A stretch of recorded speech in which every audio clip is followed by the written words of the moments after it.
दोस्तों नमस्कार, मेरा नाम प्रशांत है और आप देखना शुरू कर चुके हैं भारत एक सोच। दोस्तों आप सभी को ये बात पता है कि उत्तर प्रदेश में विधानसभा की 10 सीटों पर उपचुनाव होने हैं और अब चूंकि हरियाणा का चुनाव निपट चुका है और ये कयास लगाए जा रहे हैं, ये माना जा रहा है कि दशहरे के बाद यूपी में विधानसभा के उपचुनाव की तारीखों का ऐलान हो जाएगा।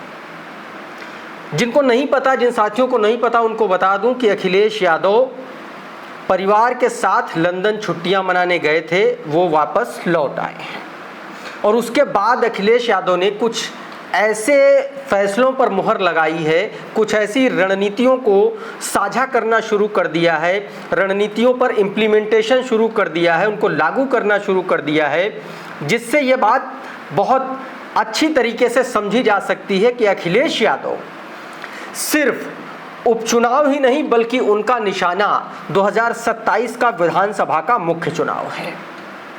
आज के इस वीडियो में मैं आपको बताने जा रहा हूं कि अखिलेश यादव ने उपचुनाव के साथ साथ में 2027 के मुख्य चुनाव के लिए कौन सा नया दांव चल दिया है, कौन सी नई रणनीति पर काम करना शुरू कर दिया है।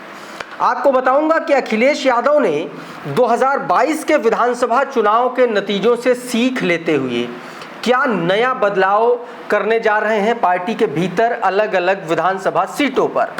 इसके अलावा मैं आपको साथियों बताऊंगा कि बूथ स्तर पर अखिलेश यादव ने कौन सा नया इम्प्लीमेंटेशन करने जा रहे हैं, साथ में ही जो संगठन के फ्रंटल्स हैं यानी कि जो अलग अलग प्रकोष्ठ हैं उसमें कौन सा बड़ा एक्शन लिया है, कौन सी बड़ी कार्रवाई की है, कौन सा बड़ा बदलाव करने जा रहे हैं, इस पर बात करेंगे।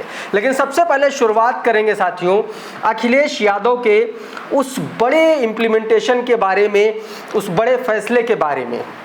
साथियों उत्तर प्रदेश में 10 विधानसभा सीटों पर उपचुनाव है और उपचुनाव के नज़रिए से समाजवादी पार्टी के लिए यह बहुत महत्वपूर्ण चुनाव होने जा रहा है, क्योंकि 5 सीटें समाजवादी पार्टी ने 2022 में जीती थीं जिन पर उपचुनाव होना है 10 में से।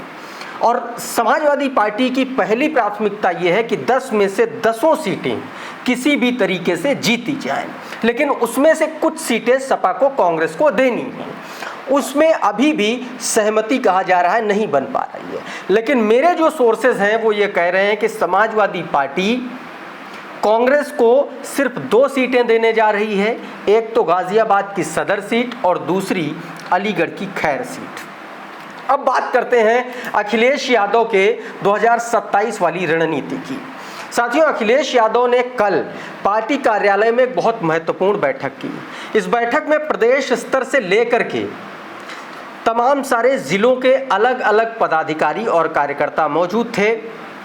अलग अलग प्रकोष्ठ जो समाजवादी पार्टी ने बनाए हैं उनके भी कार्यकर्ता मौजूद थे। अखिलेश यादव ने साफ तौर पर इस बात के संकेत दे दिए हैं। पहला मैं आपको जो बता रहा हूं, जो एक्शन होने जा रहा है समाजवादी पार्टी में, जो आने वाले दिनों में आपको दिखेगा, वो लोगों पर सबसे पहली गाज गिरने जा रही है जो लोग पार्टी में तो बैठे हैं पद लेकर के लेकिन काम नहीं कर रहे हैं। यानी कि जो नकारा टाइप के लोग हैं जिन्होंने सिर्फ पद लेकर के पार्टी का काम करने से किनारा काट लिया है, उनको हटाया जाएगा, उन पर एक्शन होगा। बरेली में महिला सभा जो है उसमें एक्शन हो चुका है, ये भी मैं आपको बता दे रहा हूँ।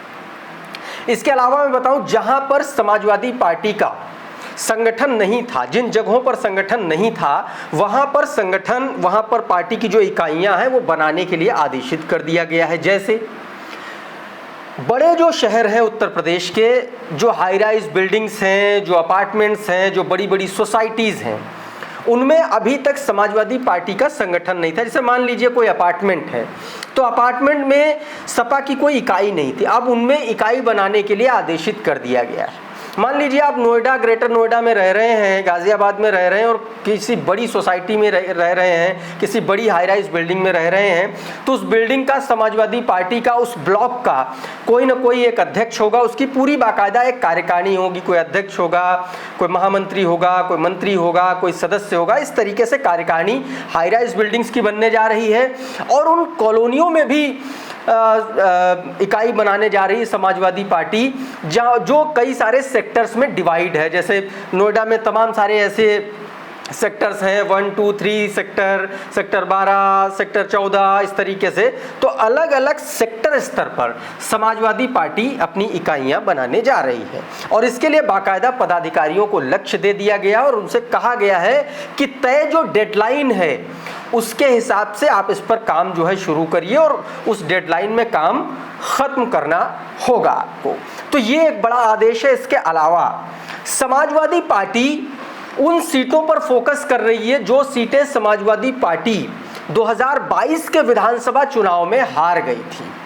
आप सभी को पता है साथियों, 2022 के विधानसभा सीटों में 2022 के विधानसभा के चुनाव में समाजवादी पार्टी 111 सीटों पर जीती थी।